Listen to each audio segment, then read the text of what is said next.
And what do the antennae do, Micah? They sense stuff. Yeah, they can sense stuff. They can even taste or smell. What else does the head have on it? Okay, Marissa, put your book away. Jed. Compound eyes. Right, could have, they have eyes that are compound, which means what? There's many. Yeah, right. It's like one eye that's actually made up of lots of eyes. So if you have a pair of compound eyes, you have an eye with lots of eyes and another eye with lots of eyes. So you have two eyes. Plus, what other kind of eyes does a insect have? Does an insect have? Besides compound eyes? Jensen? Called, starts with an S.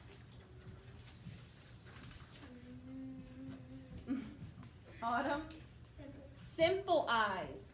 So an insect has the compound eyes, and they also have simple eyes. So the compound eyes lets them see all around them. And then the simple eyes just see like a normal eye. Okay, what else? What is the hairy stuff all over insect called?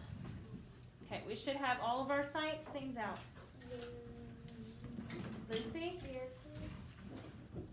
Well, spiracles are the holes like for the breathing tubes on an insect. But what are, if like a bumblebee has all, you know, if you look at a bumblebee up close, it has all those hairs all over it. Yeah. Those are called what? Does anyone remember? It's on page 24 in your book. Sensilla, very good. All right, that's all the little hairs all over an animal. Now, what kind of a mouth might an insect have? A what? Yeah, it might have a,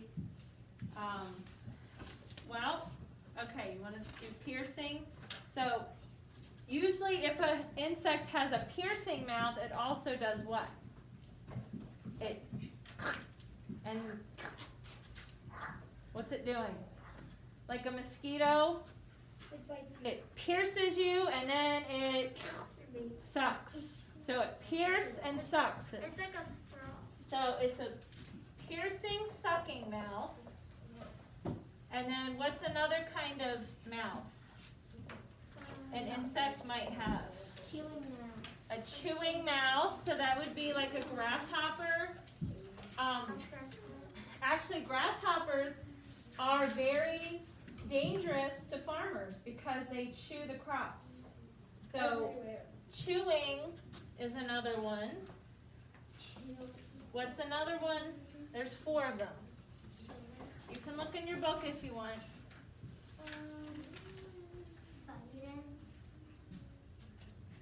Not biting. Okay, like a butterfly or a moth has a what? Sucking mouth. A sucking mouth. Now they don't need to pierce anything because all they have to do is go up to the flower and start sucking the nectar. And then what's another one? A chewing lapping. So that would be like a bee. Okay, butterfly has a sucking, and then the bee chews and laps. You know, like a dog laps his water. Yeah. Okay, so they lap the nectar. So that's 4. Yeah, so that's for piercing, sucking, chewing, sucking, and chewing, lapping. What do you have? How can a bee? You kind of have all, you don't have piercing, although you do have teeth, so you couldn't bite. Sucking, you can suck with a straw, right? Chewing and lapping, you should can't lap your drink, because that's bad manners. Jacob? What should be labeled?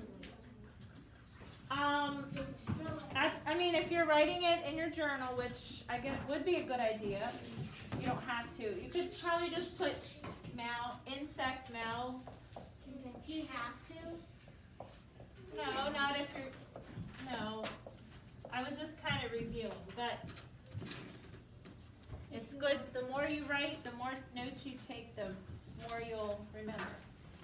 Okay, so we're on page 26. And some of you still do not have out your science book, and I'm not exactly sure why. Okay, so let's talk about how an insect moves, the motion.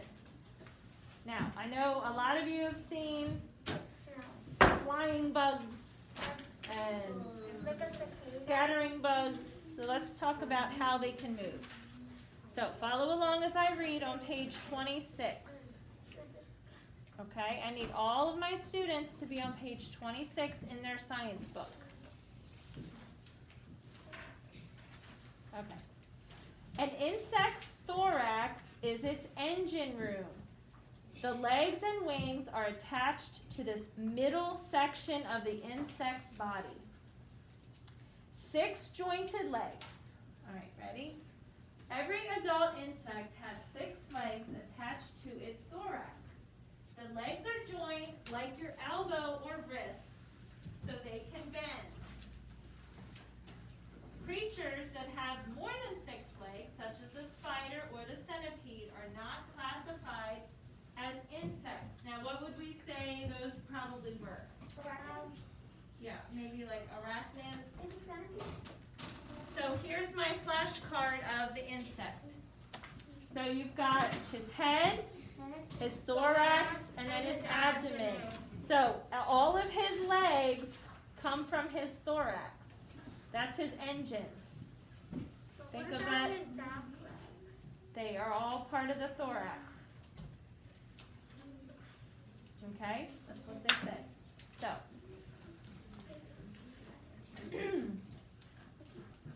Are earthworms insects? How do you know? Why? We just learned. They don't have 6 legs, right? They don't have any legs. Yeah, they don't have any legs. That's why they just squirm around. They just have a mouth. They don't have eyes. Okay. Insect legs are marvels of design. When pursued by an enemy, the mole cricket uses its strong forelegs as shovels for burrowing quickly into the ground and making its escape. The forelegs of the mole cricket also have a pair of what? Scissors for cutting through small roots in the earth. So that's an amazing insect. A mole cricket can dig and it can also cut Where is this cut? through. The back swimmer. So there's a picture at top of page 27 of the back swimmer. The back swimmer swims on its back under the water, using its hind legs for oars. Bees. Bees have special baskets on their legs for collecting pollen and carrying it back to their hive. So did you know that? Yeah. They actually have little buckets on their legs to carry. Yes. See? Now, could that have just happened? No. No, God designed that. If there's too much knowledge in creation for it to just happen. The grasshopper's very powerful legs enable it to jump as far as 30 inches. So there's your grasshopper. 30 inches is almost 3 feet. So a yard is about 36, well, is 36. And then you've got 30 is a little less. So a grasshopper, even though he's tiny, can jump about that far. Wow. That's pretty amazing.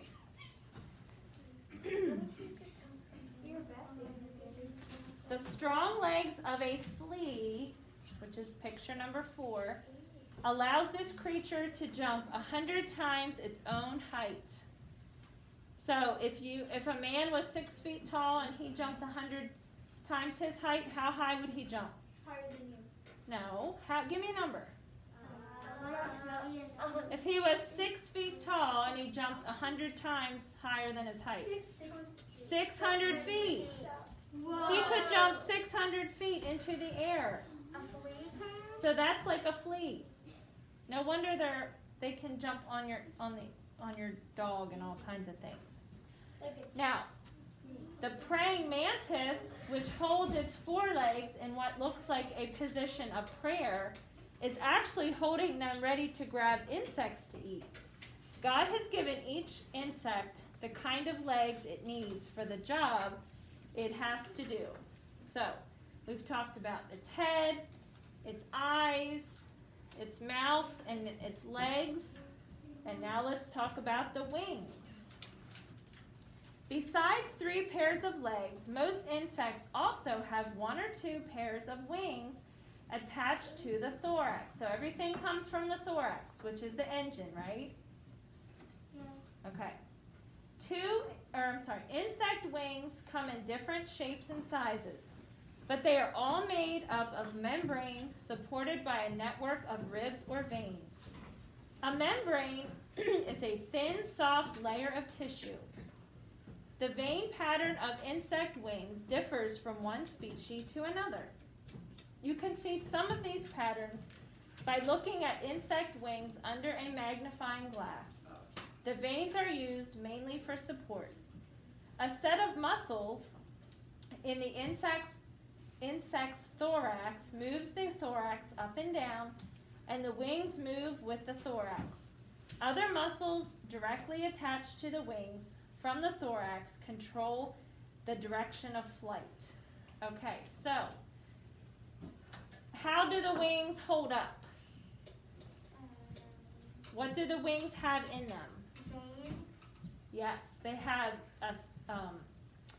like a vein. And look at the picture at the bottom of page 27. You can see it has little lines through the wings. Those are the veins that help hold it up. Now, what actually makes the wings go like this? The muscles in the thorax make the wings go. Scientists have named many of the groups of insects for their wing characteristics. Flies and mosquitoes have only 1 pair of wings. So a pair is how many? 2. Just like your pair of shoes. Okay, this is one pair, but it's 2 shoes. Oh, it's so funny. Miss Muller has feet. You didn't even know I had feet. Okay. So, a fly or mosquito has a pair of wings, like shoes. And their wings are usually clear and transparent. Most insects, including butterflies, moths, bees, dragonflies, most beetles, most true bugs, aphids, and crickets have 2 pairs of wings. So how many wings? 4. Just like that dragonfly. Look how it has 4 wings. That's pretty cool. When an insect has 4 wings, the 2 wings on each side usually work together like one large wing. So dragonflies have clear wings. Turn the page. The wings of butterflies and moths are covered with very small scales. So if you look very closely, you can kind of see the little scales. Beetles have a pair of hard wings that cover and protect the regular wings. A few insects such as silverfish, springtails, fleas, and lice have no wings at all. Some winged insects do not have wings during certain stages in their life cycle. Wings are important because adult insects often must travel long distances to get food or to find the right place to lay their eggs. So, the insects that don't have wings, I guess they don't need to go that far to find their food, right? Because like a locust, look at the picture of all those locusts. Remember in Egypt, God sent a plague of locusts to the Egyptians? Well, can you imagine having to live with all those insects. I mean, they're crawling all over you. They're running into your face. You're sleeping and they're all over you. You're eating and they're all over you. They're in your food. Okay? So, locusts have wings because they need to fly to find their food and also to find a place to lay their eggs. Okay? All right, let's read one more section and then we'll stop for the day. So, migration. Does anyone know what that means before we read it? Logan, do you know? Migration is many birds and insects usually do that. Geese, they go south. South. Okay. South forward. So they go from one place to another far away. And then they come back. Right. Jana, what were you going to say? It's because they get very cold and they're just very warm in one place, so they're like, hey, I'll switch. Yeah, they go someplace warmer. Okay?